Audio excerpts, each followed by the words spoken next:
एकीकृत पेंशन योजना यानी कि यूपीएस को लेकर निर्णय लेने के लिए वित्त विभाग ने 5 सदस्यीय समिति का गठन किया है। विशेष सचिव मुकेश कुमार लाल की अध्यक्षता वाली यह समिति केंद्र सहित और दूसरे राज्यों में लागू यूपीएस का अध्ययन करके 2 माह के भीतर अपनी रिपोर्ट वित्त विभाग को सौंपेगी। उसके बाद बिहार में इसे लागू करने पर अंतिम निर्णय होगा। अगर सरकार इसके पक्ष में निर्णय लेती है तो बिहार के सरकारी कर्मचारियों के लिए केंद्र की तरह नई पेंशन योजना यानी कि एनपीएस का एक विकल्प यूपीएस भी होगा।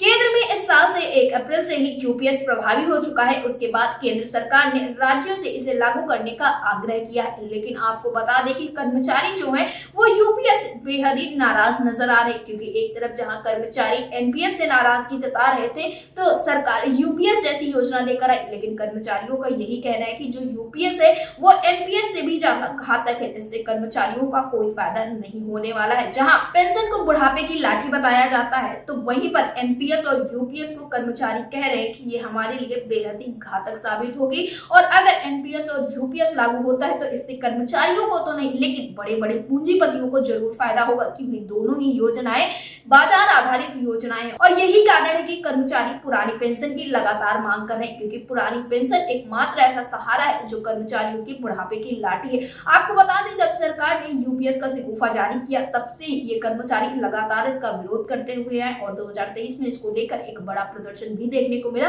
और इसी प्रदर्शन को देखते हुए सरकार यूपीएस पर आ गई। लेकिन कर्मचारियों का कहना है कि एनपीएस हो या यूपीएस हो या फिर अन्य कोई योजना हो, वो कर्मचारियों के लिए बिल्कुल हितकारी नहीं है। कर्मचारियों की एकमात्र मांग पुरानी पेंशन है और सरकार को पुरानी पेंशन ही बहाल करनी चाहिए। फिलहाल एनएमओपीएस लगातार इसके लिए लड़ाई लड़ रहा है। एनएमओपीएस लगातार पुरानी पेंशन की मांग कर रहा है। अब देखना ये होगा कि आखिर सरकार क्या कुछ कदम उठाती है। फिलहाल जब ये आदेश जारी होता है, इसको लेकर कर्मचारियों के बीच में क्या कुछ चर्चाएं चल रही है, बिहार राज्य में कर्मचारियों के बीच क्या कुछ माहौल बना हुआ है। फिलहाल इस विषय पर ज्यादा जानकारी देते हुए एनएमओपीएस बिहार राज्य पदाधिकारी संजीव जी ने क्या कुछ कहा, आप भी सुनिए। संजीव जी, आपका हमारे चैनल अटल टीवी पे बहुत बहुत स्वागत है।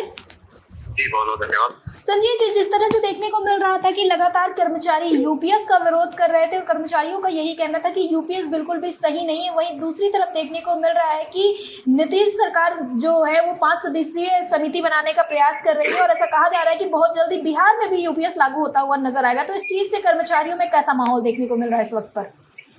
बिहार सरकार द्वारा कल कमेटी का गठन किया गया है। कमेटी 2 महीने के भीतर रिपोर्ट देगी यूपीएस और एनपीएस के बारे में, और उसके बाद बिहार में लागू होने की संभावना है। इस बीच हम लोग इसका लगातार विरोध कर रहे हैं और अगस्त के अंतिम सप्ताह में हम लोग एक जोरदार आंदोलन करने की तैयारी में है यहाँ पे। जी संजय जी, जिस तरह से खबरें निकलकर सामने आई तो उसमें देखने को मिल रहा था और आपकी राज्य से तमाम पदाधिकारियों ने ये जानकारी दी थी कि छोटे छोटे कार्यक्रम वहां पर लगातार जारी हैं। तो मैं आपसे जानना चाहूंगी कि ये कार्यक्रम अभी भी जारी है या फिर इन सारी खबरों के आने के बाद में आप लोगों ने अपनी रणनीति में कोई बदलाव किया है? हमने एक इंटरनल मीटिंग की है और उसके बाद हम लोग लगातार कार्यक्रम करने जा रहे हैं।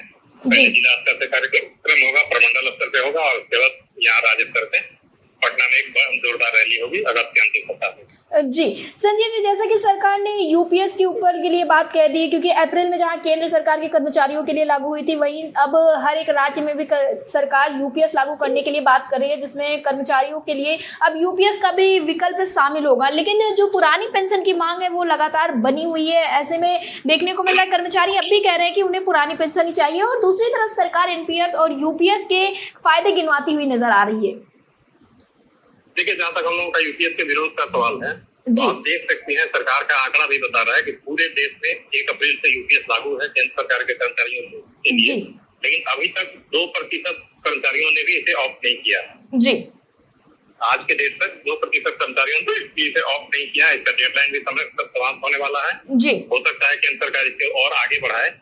यूपीएस के बारे में यही, इसी से ज्यादा स्थिति स्पष्ट हो जाती है कि यूपीएस में कितनी अच्छाई है, क्योंकि अभी तक 2% कर्मचारियों ने भी इसे एक्सेप्ट नहीं किया है। और बिहार में भी अगर बिहार को सरकार लागू करती है तो हम लोग इसका जोरदार विरोध करेंगे जी। और आपके माध्यम से अपने कर्मचारियों से हम ये अनुरोध करेंगे कि जैसे केंद्र में केंद्रीय कर्मचारियों ने इसे ठुकरा दिया, इसे बिहार सरकार के कर्मचारी भी इसे उसी तरह से ठुकरा देंगे जी। संजीव जी, जो अगस्त के आखिरी में एक प्रदर्शन होने वाला है, ये कोई बड़ा प्रदर्शन होगा या फिर राज्य स्तर पर होगा या फिर जिले स्तर पर होगा? किस तरह का प्रदर्शन देखने को मिलेगा? एक बड़ा प्रदर्शन होगा जिसमें केंद्रीय अध्यक्ष भी रहेंगे और कई राज्यों के अध्यक्ष सचिव भी रहेंगे जी। और पूरे बिहार सरकार के सरकारी सेवक रहेंगे। जी संजीव जी, ये साल वहाँ के लिए बेहद खास देखा जा रहा है क्योंकि बिहार में ये चुनावी वर्ष भी है और अब विधानसभा चुनाव है। ऐसे में अगस्त में अगर आप लोग प्रदर्शन करते हैं तो इसका फायदा कहीं ना कहीं कर्मचारियों को अच्छा मिल सकता है, लेकिन सरकार का क्या कुछ रुख देखने को मिल रहा है? चुनावी वर्ष में हम लोग सरकार पे लगातार दबाव बनाए हुए हैं और उम्मीद है कि सरकार भी कुछ न कुछ सकारात्मक निर्णय लेगी। जी संजीव जी, एयरटेल टीवी से जुड़ने के लिए धन्यवाद। जी।